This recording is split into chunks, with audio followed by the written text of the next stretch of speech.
আসসালামু আলাইকুম রহমতুল্লাহ। সম্মানিত ভাই বন্ধুগণ, জরুরি একটা বার্তা দিতে যাচ্ছি।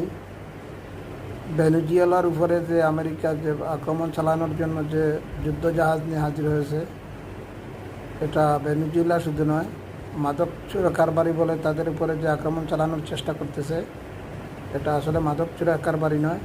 ভেনেজুয়েলার সরকারকে হটানোর জন্য তাদের মতো একটা পুতুল সরকার বসাইলে তাদের ভালো হয়, মন চাই যা চাইবে তা করতে পারবে।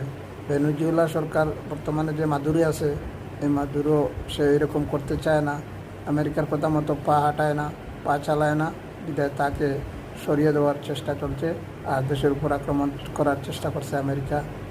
তাই বলিয়া সবাই দোয়া করবেন ভেনেজুয়েলার জন্য। এই এই ডোনাল্ড ট্রাম্প, আমেরিকার প্রেসিডেন্ট ডোনাল্ড ট্রাম্প, সে যেন আক্রমণ না করে, এবং যদিও আক্রমণ করে ভেনেজুয়েলার জন্য বিজয় হয়, সেটা দোয়া করবেন সবাই। আল্লাহ সবাইকে হেফাজতে হোক, আর ভেনেজুয়েলার জন্য দোয়া করবেন। আর মধ্যপ্রাচ্য অনেক দেশে ডোনাল্ড ট্রাম্প যুদ্ধ চালানোর জন্য প্রায় তারা করতেছে বা চালাইতে আছে। এই ডোনাল্ড ট্রাম্প আমেরিকা মুসলিম বিশ্বের জন্য একটা হুমকি, এবং মুসলিম বিশ্বের জন্য একটা বড় মারাত্মক একটা ভাইরাস। সবাই ভালো থাকেন, সুস্থ থাকেন। আল্লাহ হাফিজ। আসসালামু আলাইকুম।